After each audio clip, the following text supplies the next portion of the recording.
भाजपा को हरियाणा में सत्ता बचाने की चुनौती और जम्मू कश्मीर में बड़ा टेस्ट। लोकसभा चुनाव के बाद बीजेपी की पहली बार होगी अग्नि परीक्षा। हरियाणा में लोकसभा चुनाव में बीजेपी को लगा था बड़ा झटका, विधानसभा में भी हो सकता है खेल। हरियाणा और जम्मू कश्मीर में विधानसभा चुनावों के तारीखों का ऐलान हो गया है। जम्मू कश्मीर में 10 साल बाद विधानसभा चुनाव होंगे और यहां सीटों की संख्या से लेकर जम्मू कश्मीर का स्वरूप तक बदल चुका है। जहां हरियाणा में अभी बीजेपी सत्ता में है और बीजेपी के सामने यहां सत्ता बचाने की चुनौती भी है। वहीं जम्मू कश्मीर में आर्टिकल 370 हटने के बाद पहला विधानसभा चुनाव हो रहा है, इसलिए यह बीजेपी के लिए और बड़ा टेस्ट होने वाला है। वहीं मैं आपको बता दूं कि हाल ही में हुए लोकसभा चुनाव में बीजेपी ने हरियाणा की 5 सीटों पर ही मात्र जीत दर्ज की, जबकि 2019 के लोकसभा चुनाव में यहां बीजेपी सभी 10 सीटों पर चुनाव जीती थी। लोकसभा चुनाव में हरियाणा में कांग्रेस मजबूत हुई और बीजेपी का वोट शेयर कम हुआ है।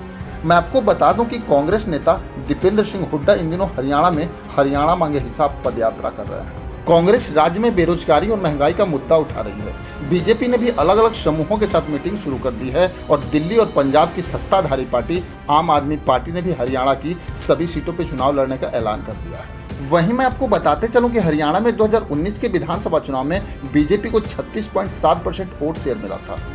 तब बीजेपी ने 40 सीटें जीती थी और सबसे बड़ी पार्टी बनी थी। हालांकि बीजेपी को बहुमत नहीं मिल पाया था, लेकिन कांग्रेस को 28.2% वोट मिला और कांग्रेस ने 31 सीटें जीती थी। वहीं दुष्यंत चौटाला की जेजेपी को 10 सीटें मिली थी। फिर बीजेपी और जेजेपी ने निर्दलियों के साथ मिलकर सरकार बना ली।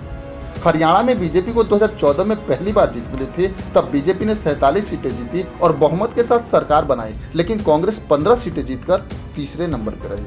इससे पहले 2009 और 2005 में हरियाणा में कांग्रेस की सरकार थी, तब बीजेपी के लिए यहाँ सत्ता बचाने की चुनौती नहीं थी। वहीं मैं आपको बताते चलूं कि यहाँ किसान और युवा बड़ा फैक्टर साबित हो गए। बड़ी संख्या में किसान तो यहाँ से हैं, साथ ही बड़ी संख्या में युवा भी फौज में जाते हैं। नए कृषि कानून को लेकर किसानों की नाराजगी की चर्चाएं अभी भी होती हैं। साथ ही सेना में भर्ती नई स्कीम अग्निपथ को लेकर विपक्ष का रुख आक्रामक है। कांग्रेस नेता राहुल गांधी लोकसभा चुनाव के वक्त से ही इस मसले को उठा रहे हैं कि भर्ती की यह स्कीम युवाओं के खिलाफ है। हालांकि प्रधानमंत्री नरेंद्र मोदी ने कारगिल विजय दिवस पे कारगिल वार मेमोरियल से जिस तरह से स्कीम के पक्ष में बात की और विपक्ष को जम के घेरा, उससे यह संदेश तो साफ हो गया है कि इस स्कीम में फिलहाल कोई बदलाव नहीं होने वाला है। ऐसे में विधानसभा चुनाव में इसका कुछ असर तो होगा ही।